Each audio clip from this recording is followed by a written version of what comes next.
Welcome. We are so glad that several of you have joined in for the Gifted Education Update. This is a tradition in Kentucky, and the Gifted Education Update is sponsored by the Kentucky Association for Gifted Education and the Center for Gifted Studies at Western Kentucky University. I don't remember how many years ago we started the Gifted Education Update, but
I'll point you to in just a few moments. You can book your hotel. There is a hotel block that is reasonably priced. Um, so you can go ahead and do that. Our keynote speaker is Brian Housen, Dr. Brian Housen. And if you have heard him, then you will want to come hear him again. And if you haven't heard him, you want to come hear him. He is delightful. He's funny. Um, he had me just laughing over different topics and how he titled what he's going to share with you all. Um, he is innovative in his approach to speaking and giving us fresh ideas on how to work with our gifted students. As parents, teachers, whatever role you have with a gifted student, you'll want to come to the conference and hear all of our speakers. But our keynote, Brian Housen, is going to be excellent on Monday. And then we have Dr. Tracy Inman, who's going to be our keynote on Tuesday for the final speaking event. So we have two very fine speakers with bookending Monday and Tuesday and lots in between. So we'd love to get you there.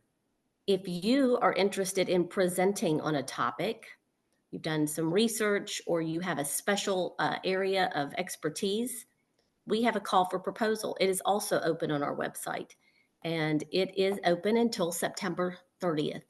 So there's still time, but we'd love to get that proposal in because they will be reviewing those and letting people know if they have been selected by the first part of November. We have roughly 30 presenters on Tuesday that all come from Call for Proposal. If you have questions about this, you can reach out to me following today's session, and I can give you more information. So that's our annual conference, and it's a great event, and I encourage you to come or to share this information with anyone that you think may want to come. The second thing I want to talk to you about is our advocacy. And the way we do that, we kick it off with a proclamation ceremony. This year it will be February 13th in the Capitol Rotunda. I have been told very recently that we will be in the Capitol Rotunda. If that is to change due to their renovation and major construction project, you will be notified. It will be on our website. We will be sending out information through our CAGE listserv, which I should add, by the way, is a perk of being a member because you will get all of the information that comes through CAGE sent out on a listserv email. So the proclamation ceremony, February 13th at noon Eastern time. And the past few years, we have had the governor, and we've had Senator President Pro Tem David Givens.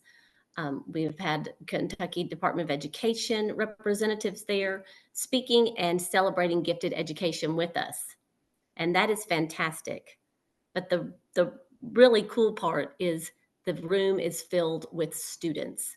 Last year, I think we had over 100 students in attendance from districts all across the Commonwealth. So a lot of educators bring a couple students or 3 busfuls of students. So it is really, there's lots of variety of ways that you can attend that.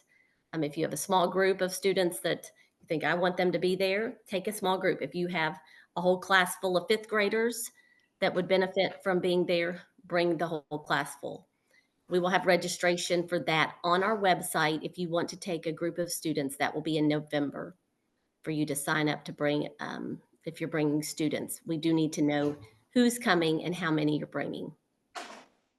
But it's not just pomp and circumstance that day. It is a lot of speeches and student performances from our Gatton Academy students and our Craft Academy students.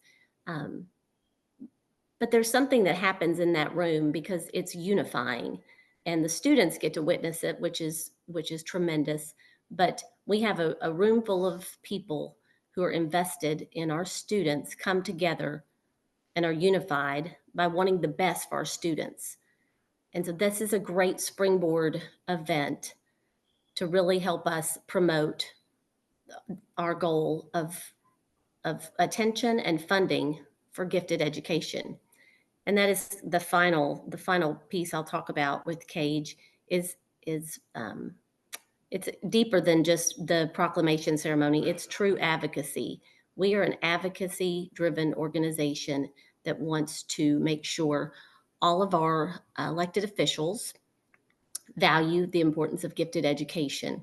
A lot of times that's talking to them, making sure they know what that means, what students are, they're entitled to that if they are identified through primary talent pool or formal identification beyond the primary grades.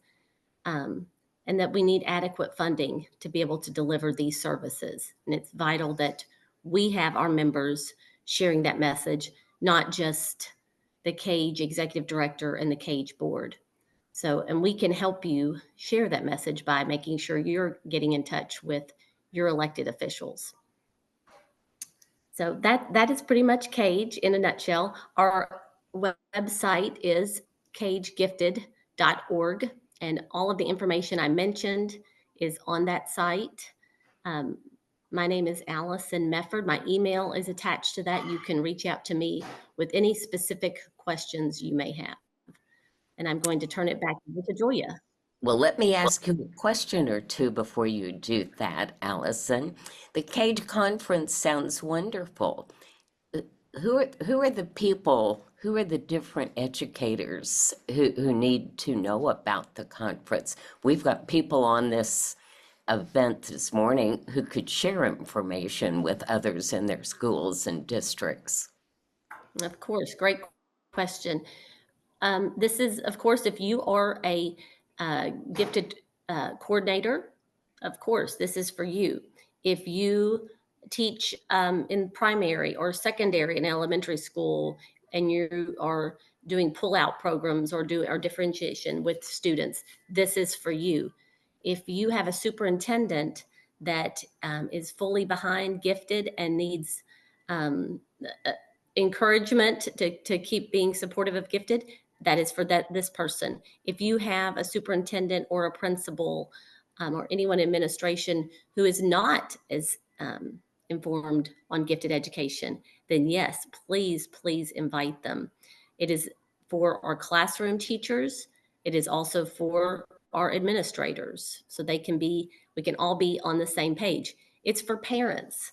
We have events or sessions that will be targeted for parents. So parents of gifted students would also be a great target audience.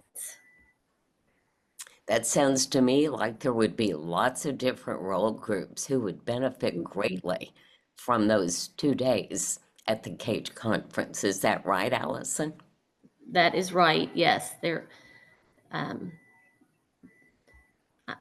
we would welcome anyone that has a heart for gifted ed. And I've been known to say an opportunity is not a real opportunity until you know about it. So those of you who are on this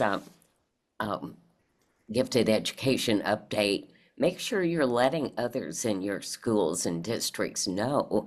Make sure you're letting parents who really need to know more about opportunities for their gifted children. Make sure you educate them. Issue an invitation.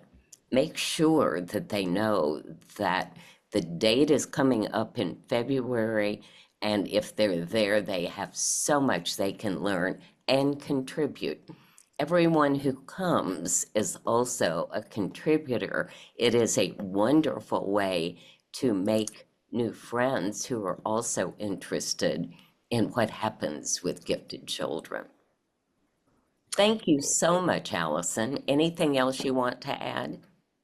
I will add two things that one I failed to mention is my predecessor, Lynette Baldwin. Many may know her, and if you did not know her, she was a champion for gifted students and was the executive director for the CAGE organization for over, I'm hoping I'll get this right, Julia, 25 years? Yes, it's in that neighborhood. Okay.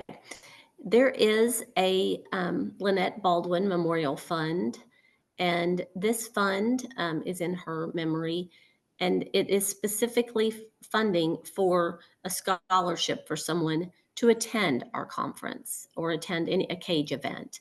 And so if you are thinking this conference is for me, I've got to get there, this sounds like exactly what I need.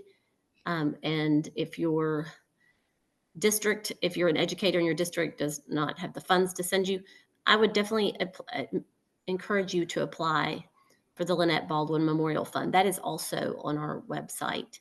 And if you will look around, you will see that, and you'll see there's also opportunities to nominate fellow gifted educators for awards. At our conference, we always like to honor those who have gone above and beyond, and there are two specific awards, the Michael Cottle Award and the Advocacy Award. So take a look at those. We'd love to have some nominations coming in. Those award nomination forms are open and live. And lastly, I will let this group know that I will not be serving as executive director much longer. I'm still going to be involved with CAGE, but I will not be in this role. And my position, executive director, will be posted soon. And I share this with the group because I think that word of mouth and people that are passionate about gifted is how we find who will be a great fit in this position. So if you know of someone or you're on this group today and you're interested in learning more about the executive director position for CAGE, I would love to talk to you because I can only say great things about working with this group. So I think that's all that I have. But if you have any more questions, Julia, fire Well, away. I think what you said last, I'm sorry about, but I do know that that's an opportunity that is open now.